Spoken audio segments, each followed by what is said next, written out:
This channel. Hope कि आप लोग सभी लोग सेफ होंगे, जहाँ भी होंगे सुरक्षित होंगे। जैसे हमारा बजट जो गवर्नमेंट बजट है उसका टॉपिक चल रहा था, तो हमने ऑलरेडी 5 सेशन इसमें कंप्लीट कर चुके हैं। ये एक सेशन होगा, एक सेशन और होगा। उसके बाद ये जो गवर्नमेंट बजट का जो चैप्टर है वो पूरी तरीके से खत्म हो जाएगा। ठीक है, तो जैसे कि हमने पिछले वीडियो में टाइप्स ऑफ डेफिसिट स्टार्ट किया था, तो जिसमें हमने 3 तरीके के डेफिसिट्स के बारे में पढ़ चुके थे। एक गवर्नमेंट डेफिसिट पढ़े थे, सॉरी बजट डेफिसिट। दूसरा पढ़े थे हम लोग रेवेन्यू डेफिसिट, और तीसरा पढ़े थे फिजिकल डेफिसिट। आज का जो सेशन है उसमें 2 डेफिसिट्स के बारे में समझेंगे। ठीक है, इसके बाद समझेंगे कि बैलेंस एंड अनबैलेंस बजट क्या होता है। तो हम लोग आज जो है बस बैलेंस बजट तक कंप्लीट करेंगे, और कल वाला जो वीडियो आएगा उसमें हमने अनबैलेंस बजट में भी अलग अलग टाइप्स होते हैं। जैसे आपने सरप्लस बजट सुना होगा, फेवरेबल सुना, तो वो सारा का सारा जो है इसमें देख लेंगे कल वाले वीडियो में। ठीक है, वीडियो स्टार्ट करते हैं। समझते हैं कि प्राइमरी डेफिसिट्स क्या होता है। देखिए, जब हम लोग फिजिकल डेफिसिट्स पढ़े थे तो हमने देखा था कि उसमें हम लोग बोरोइंग को कंसीडर नहीं करते हैं। मतलब जो भी टोटल एक्सपेंडिचर होता है उसमें से माइनस करते हैं total revenue other than borrowings. ठीक है, तो जो प्राइमरी डेफिसिट्स होता है उसमें क्या करते हैं, जो भी बोरोइंग्स पे जो भी इंटरेस्ट जो पे करता है सरकार, जो गवर्नमेंट होता है, ठीक, उसको हम लोग एक्सक्लूड कर देते हैं। क्योंकि गवर्नमेंट वहाँ से तो बोरिंग ले नहीं रहा है, तब ले नहीं रहा है तो उसमें इंटरेस्ट क्यों हम इंक्लूड करेंगे। तो इंटरेस्ट को इंक्लूड नहीं करते हैं, तो उसको हम लोग प्राइमरी डेफिसिट्स के फॉर्म में जानते हैं। ठीक है, तो प्राइमरी डेफिसिट्स क्या है? It is a difference between the physical deficits and interest payment. ठीक है, तो पीडी इक्वल टू होता है primary deficit equal to FD. FD मतलब physical deficit minus interest payment.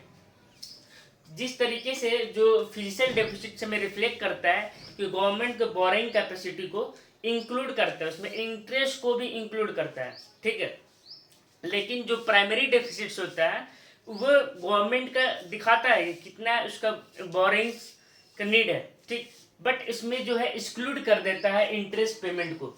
ठीक है, तो गवर्नमेंट का कितना बोरिंग रिक्वायरमेंट है उसमें से हम एक्सक्लूड करके रखते हैं किसको? इंटरेस्ट पेमेंट को। तो it reflect the boring requirement of government exclusive of interest payment. Interest payment को इसमें माइनस कर देते हैं। आप सीधे सीधे ये क्वेश्चन पूछता है कि प्राइमरी डेफिसिट इक्वल टू क्या होता है। ठीक है, तो आपको याद रखना है एफडी माइनस, एफडी मतलब physical deficit minus interest payment. ये आपका बीपीएससी या 12th के एग्जाम में भी बहुत सारा बार क्वेश्चन पूछा भी है। अब इसका इम्प्लीकेशन क्या समझते हैं कि इसका मतलब क्या होता है? अगर डेफिसिट ज़्यादा होगा तो it does not carry load of interest payment on the account of past loan, it is just indicate current year. मतलब इससे पिछले साल क्या हुआ था उससे उसको कोई मतलब नहीं होता है। प्राइमरी डेफिसिट्स को करेंट ईयर में क्या एक्सपेंडिचर है गवर्नमेंट का और क्या इससे करेंट रेवेन्यू है, उससे ये मतलब रखता है। उसके इंटरेस्ट से कोई लेना देना प्राइमरी डेफिसिट्स का नहीं है। ठीक है, तो करेंट ईयर एक्सपेंडिचर ज़्यादा होता है तभी तो डेफिसिट्स है। ठीक है, अब 5वां समझते इफेक्टिव रेवेन्यू डेफिसिट्स। इसको थोड़ा अच्छे तरीके से समझिएगा, ये थोड़ा कंसेप्चुअल है। देखिए, बट इसको मैं इतने इजी तरीके से समझाऊंगा आपको तुरंत समझ में आ जाएगा। इफेक्टिव रेवेन्यू डेफिसिट, इफेक्टिव जो रेवेन्यू डेफिसिट से हमें पता है कि revenue expenditure minus revenue receives. ठीक है, तो जो गवर्नमेंट है, जो सेंटर, देखिए हमारे पास बाइकैमरल है, मतलब सेंटर में अलग पार्टी स्टेट में अलग है। तो सेंट्रल गवर्नमेंट क्या करता है, स्टेट गवर्नमेंट को जो भी रिक्वायरमेंट होता है लोन्स का वो सेंट्रल गवर्नमेंट प्रोवाइड करता है। ठीक है, तो जब सेंट्रल गवर्नमेंट जब लोन प्रोवाइड करता है स्टेट गवर्नमेंट को, तो कुछ उसके प्रोग्राम्स के लिए करता होगा। अलग अलग टाइप के जो स्टेट गवर्नमेंट है वो क्या करते हैं, स्कीम चलाते रहते हैं।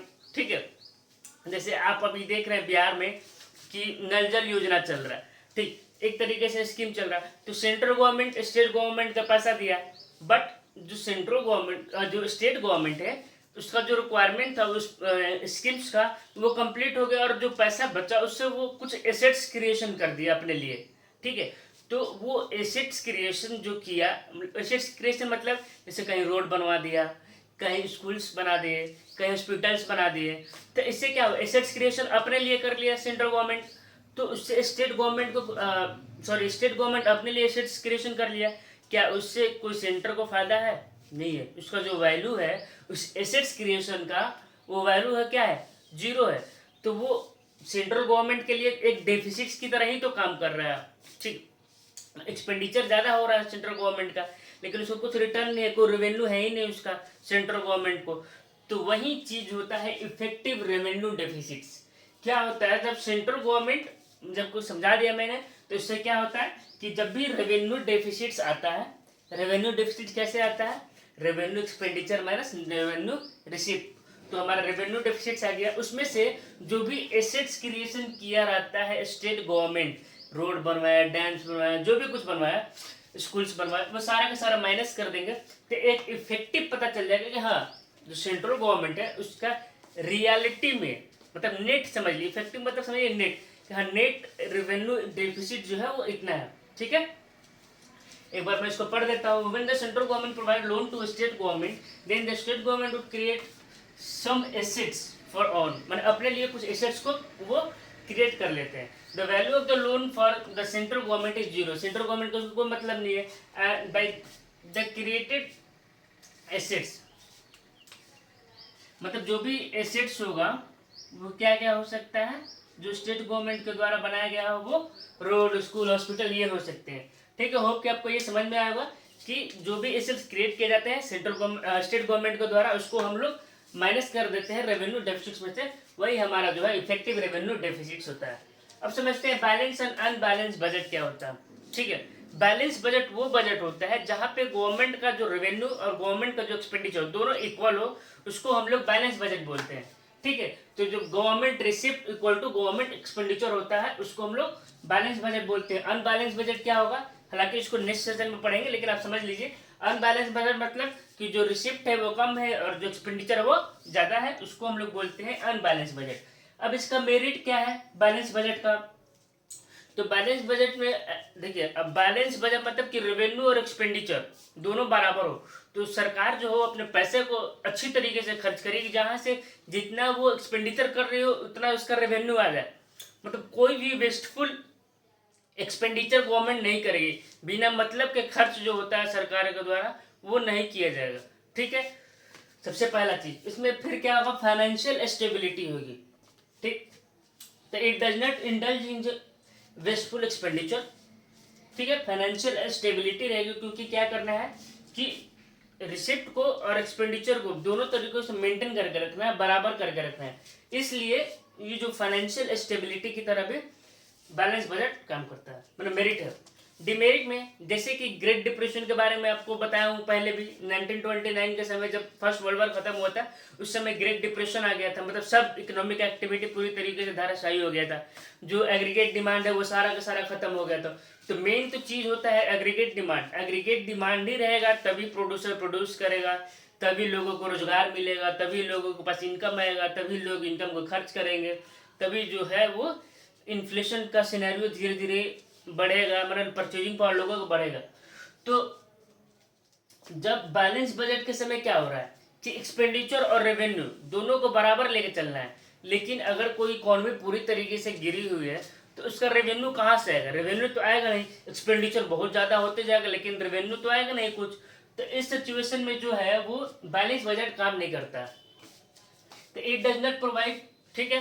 तो क्या होगा, ग्रेट डिप्रेशन के समय एग्रीगेट डिमांड डाउन होगा, डाउन था तो एम्प्लॉयमेंट नहीं था, तो जो बैलेंस बजट है वो तो एक्सपेंडिचर और रेवेन्यू दोनों को कैलकुलेट लेके चलती है कि इतना एक्सपेंडिचर किया तो इतना रेवेन्यू आएगा बराबर बराबर।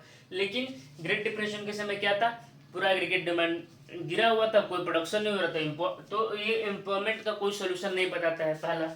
दूसरा कि ये जो है वो लेस डेवलप्ड कंट्री में अप्लीकेबल नहीं हो सकता, मतलब लेस डेवलप्ड कंट्री में ये इफेक्टिव नहीं है। क्यों, क्योंकि कोई भी डेवलपिंग कंट्री के डेवलप्ड कंट्री क्या क्यों है, चाइना इतना डेवलप क्यों है, क्योंकि इसका प्रोडक्शन बहुत ही ज़्यादा, तो वो बहुत ज़्यादा खर्च किया है गवर्नमेंट जो है, वहाँ की सरकार जो है वो बहुत ज़्यादा खर्च की है।